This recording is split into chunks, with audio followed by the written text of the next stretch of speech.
Yeah, lots to come on the programme this evening. But first, an emotional message from the family of a young woman who died after taking drugs at a music festival as we look forward to the end of lockdown and the long-awaited reopening of clubs, bars and music festivals. Anya Buckley from Oldham was 17. She had 3 powerful drugs in her system when she collapsed at a music festival 2 years ago. Now, her family say the end of lockdown could mean many more young people like Anya could lose their lives. They're worried the drugs education currently offered in schools and colleges isn't working. Anya's aunt says the government need to listen to the charities trying to stop young people dying after taking drugs. She spoke to our reporter Sarah Rogers. Anya was a massive part of the family. It's creative. Sorry. It's okay, take your time. She was an absolute ray of sunshine. The death of Oldham teenager Anya Buckley absolutely devastated her family. At just 17, she went into cardiac arrest and died after taking drugs at Leeds Festival in 2019. It was the hottest day of the year. You know, alcohol and drugs coming into the mix as well. Young people don't realise what situations they're getting themselves into. 2 years on, her aunt is sharing her niece's story as part of calls for a stronger drugs programme in schools to educate young people of the risks. Speaking to Anya's friends, they've not received any drugs education throughout their high school. And if they had, it was probably around an hour throughout that high school education. But they need that support from national government, and our children do very much need an ongoing drugs education programme in place. But there are concerns it's now falling to charities to fill in the gaps. Daniel Spargo-Mabs was just 16 when he died after taking drugs at an illegal rave. His mum set up a foundation in his name. The reason why my son Dan died was because he got a little bag of MDMA that was 12 times stronger than had caused fatality in the past. Daniel's mum already works with schools in our region, but says that education needs to go from the classroom to the field in terms of drug checking facilities. Finding out what's in the pill or powder in someone's hand may just stop them from putting it into their bodies. If he'd been able to get that tested, he had known that that was so incredibly strong, he would still be here. And I would give anything for Dan still to be here. I think it's absolutely vital, and it is just being realistic. It's not condoning drug use. Although drugs deaths at festivals and events is rare, Anya's family says now is the time to act. All of us have been, locked down for almost a year. We're approaching a summer where things are opening up, and young people will be going out. Do you have any concerns there? And do you think massive? Do you? Yeah, you very much feel like you can predict the absolute worst happening this summer. It's frightening to think what could happen if change isn't made quickly. Anya was just really starting to come into her own. For that to just be taken away unnecessarily is devastating. And it's that devastation that she wants to prevent other families from going through that drives her campaign on and allows her to tell Anya's story today. Sarah Rogers, ITV News in Oldham. Well, earlier we spoke to Guy Jones from the nationwide drugs charity The Loop, which was founded in Manchester. Yeah, we asked him if the reopening of hospitality and music festivals would inevitably lead to more drug use and more deaths among young people. It's difficult for us to know exactly how it's going to look. Clearly, the world has changed a lot in the last year, and so it's, I would say we're urging caution, but there's absolutely no need to panic. We know what we can do to make the situation better, and we simply need to make sure that those things are implemented. Your charity tests drugs at festivals, at music venues, and tells the people who have those drugs whether or not they're dangerous. It's an odd situation, that. Don't you just tell them not to take them? Well, there's a lot more to it than simply saying that it's dangerous, because, of course, all drugs are dangerous. What we do is we take the drug and analyse it, And then the result of the analysis is fed back to the person through a healthcare professional who listens to them and learns a bit about their situation, any medication they might be taking, any other drugs, including alcohol, that they might be planning to take that evening.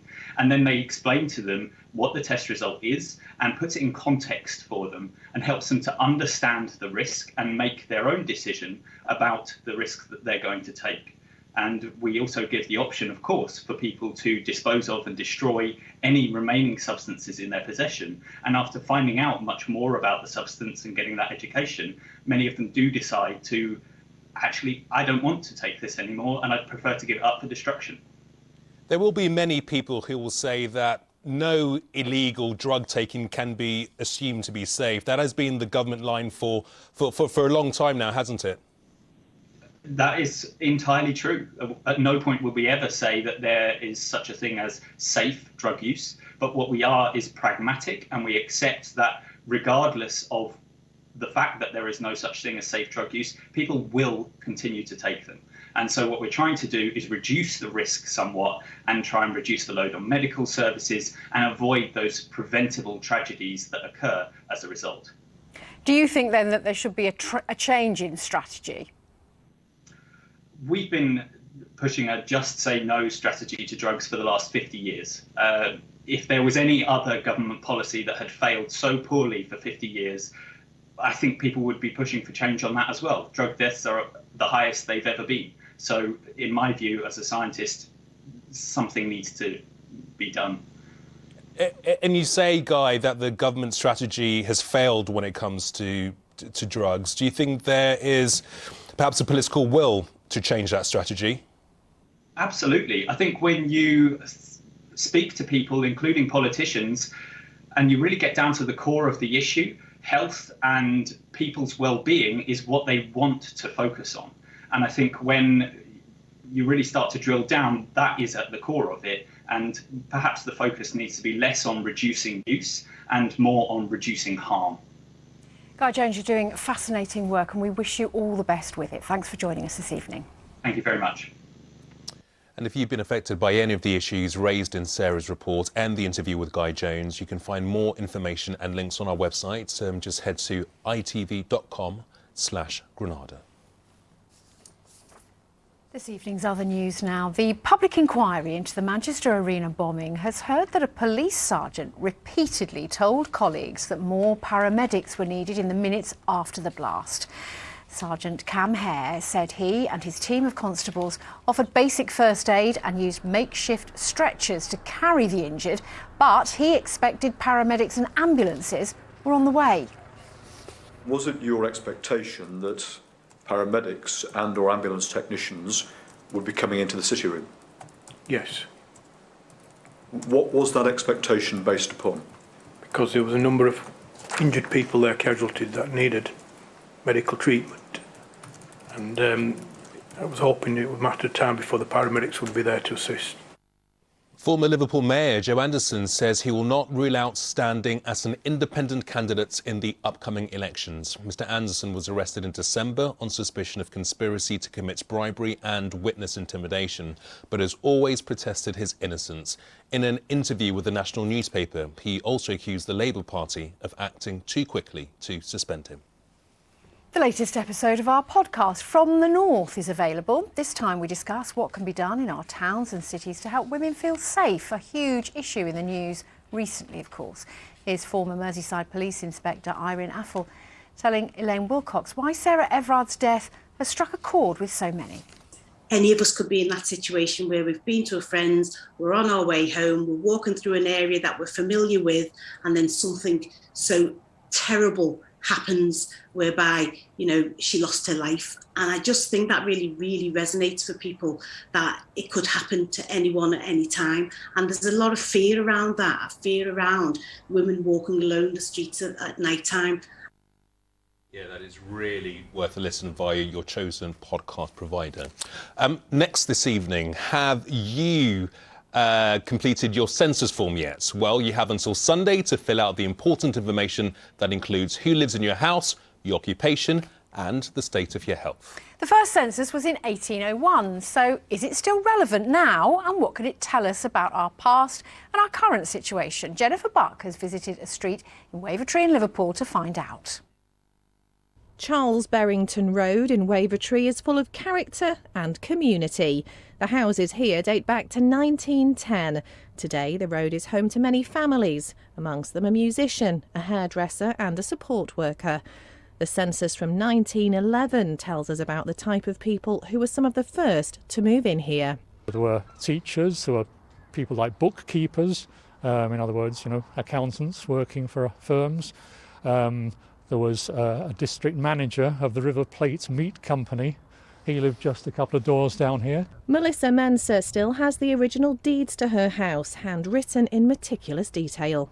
So Mel, John Hardman used to live in your house in 1911. He was the local schoolmaster. He lived here with his wife and young son. Does that fit with the kind of idea of who you thought might be here? Wow, yeah, it kind of does, because I get the impression it was like an upper working class kind of street. I believe they were built in 1910, and there was a lot of working class people that lived around here.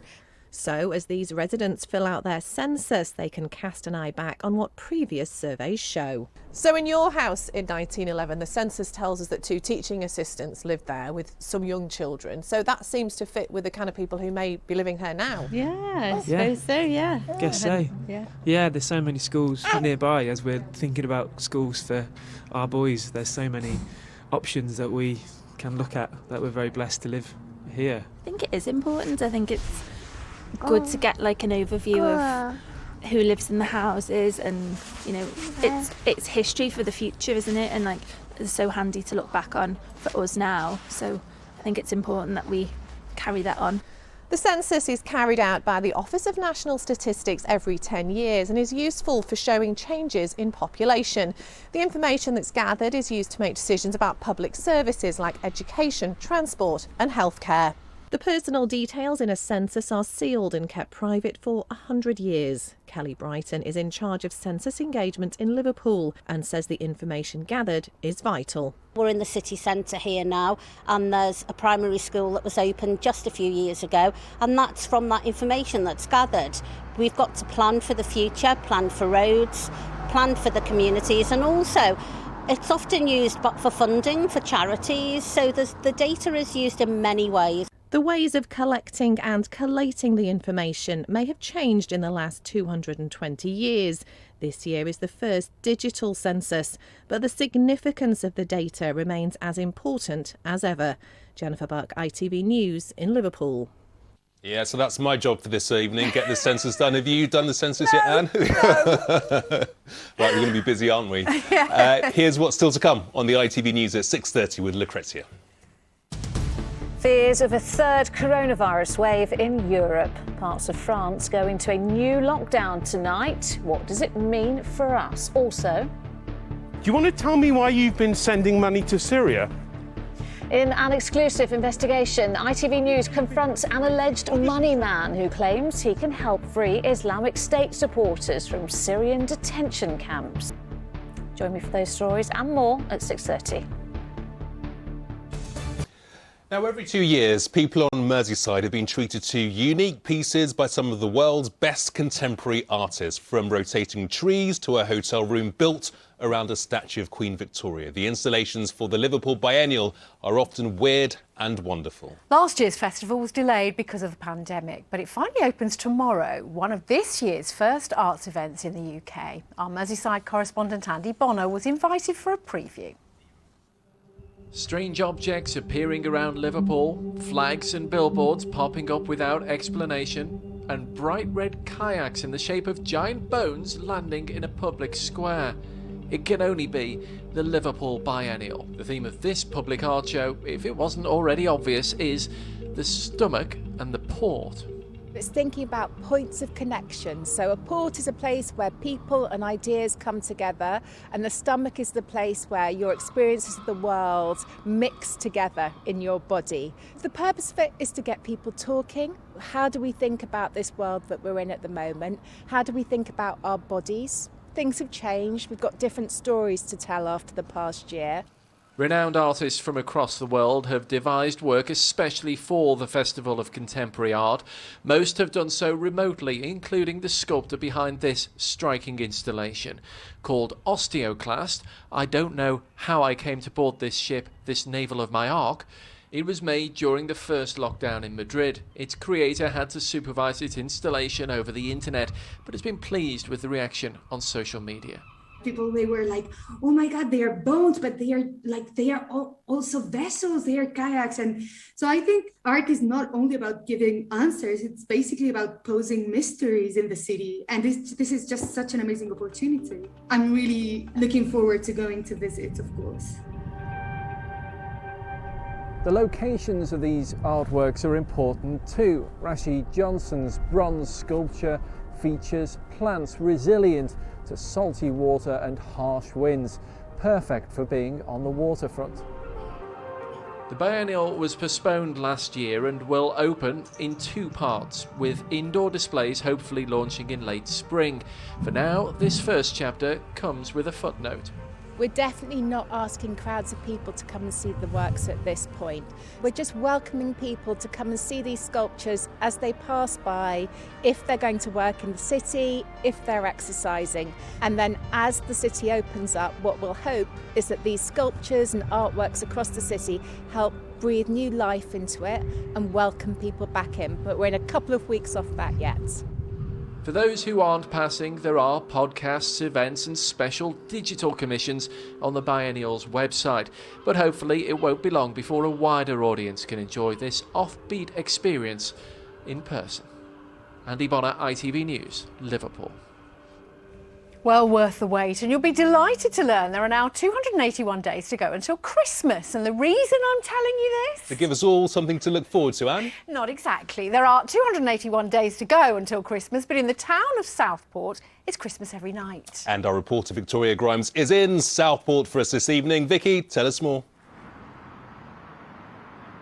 I tell you what, Gamal and Anne, I'm glad you're discussing when Christmas is, because I'm hoping it means it's because you've been thinking about the fabulous presents you're going to get for me this year. I hope so. But as you say, it's like Christmas here in Southport already, and it's only March. That's because they've got all these beautiful new sparkling lights on the trees. There's 300,000 bulbs, 3,000 sets of lights, and if you put them all end to end, they would actually stretch as far as France, which is interesting because this has been called in Parliament, would you believe, this week, the Champs-Élysées of Great Britain. And here to tell us more is the ever-glamorous Susanna Porter from Southport Bid. Just tell us who said that about the Champs-Élysées in Southport. Yeah, Boris Johnson was talking about our Christmas lights this week. And what did he say? Well, he was talking about this being the Champs-Élysées and saying that what a beautiful new set of lights they've got, because it has been paid for by Westminster funds. So. Well, we'll come on to that in a second, but it is really lovely to see Lord Street looking so beautiful, because it's been a very, very tough year for businesses everywhere. But before that, even, Lord Street was struggling, lost a lot of its big retailers. And you're hoping now that these lights are going to help bring more visitors here. Yes, absolutely. So yes, we were famous for all the wrong reasons in Southport. We lost BHS, Beals, Debenhams, and now Edinburgh Woolen Mill, and they're all very big units, which we know are really hard to fill. And retail's not coming back in that way, so we've got to repurpose these units. So we've invested in these lights. Southport's a beautiful place to come and visit. It's COVID friendly, safe, big wide spaces. And when the sun comes out, everybody needs to come to Southport and see what's going on. I mean, it's a bit nippy today, so I'm glad you're mentioning sun. But we've also had this huge cash injection, 37.5 million that Rishi Sunak announced in the budget. What's that money going to be used for? Well, the biggest part of that budget is going to build a new convention and theatre on the promenade. The 37.5 million is actually worth a lot more than that, because we've got private investment and other investment and city region investment coming into the town to make that worth so much more. So a brand new convention centre, business tourism, nice great big theatre, and animation of the Marine Lake with the Las Vegas. So we're going to Champs-Élysées and Las Vegas. Champs-Élysées and Christmas. Susanna, thank you very much indeed. Back to you. I'm going for a mulled wine. Southport looks wonderful this evening. Vix, thank you. Time for a look at the weather. Here's Joe with the details. Yeah, the clouds would have moved on soon. And us too, hopefully. ITV Granada weather, sponsored by United Utilities. Water for the North West. Thank you. A very good evening to you. High pressure in charge of things this weekend, which means settled, dry conditions. There's a fair amount of cloud around for the northwest of England and the Isle of Man over the next few days, but temperatures will be around average for the time of year, and if you're in a bright or sunny spell, it shouldn't feel too bad at all. As we can see then, that high pressure to the west of the UK dominating things for the next few days and nights and even into next week until around Tuesday, Wednesday we'll begin to see a bit of a breakdown and perhaps some rain. Dry until that point with some bright or sunny spells, particularly further east in our region as we go through the next couple of days. In the meantime, this evening, where cloud breaks, certainly after midnight, we'll see some mist and fog developing, particularly for the Isle of Man and western parts of Lancashire and Cumbria tonight. Elsewhere, dry, rather cloudy, and temperatures will stay frost-free as we head into Saturday morning. Those are tomorrow's sun times. Rising at 6:14, it's going to be setting at 6:24 tomorrow. Perhaps where you are tomorrow morning there may be a little bit of mist or fog to start the day, and skies will begin to break up, some bright or sunny weather coming out, especially for East Lancashire, Pennine areas, maybe parts of East Cheshire. Further west, a little bit more clouds through the day. It's dry though across the board, and temperatures inland will get to around 11 or 12 Celsius, but we have a bit of a cool breeze along the coast, so perhaps 8 or 9 there tomorrow afternoon. A dry, quiet night tomorrow night, and Sunday isn't looking too bad. It'll be dry with variable amounts of cloud, some sunshine, temperatures to 10 Celsius. And next week starts settled and quiet, a little bit cloudy, but still on the mild side. Bye-bye. Come on, next job. ITV Granada weather, sponsored by United Utilities.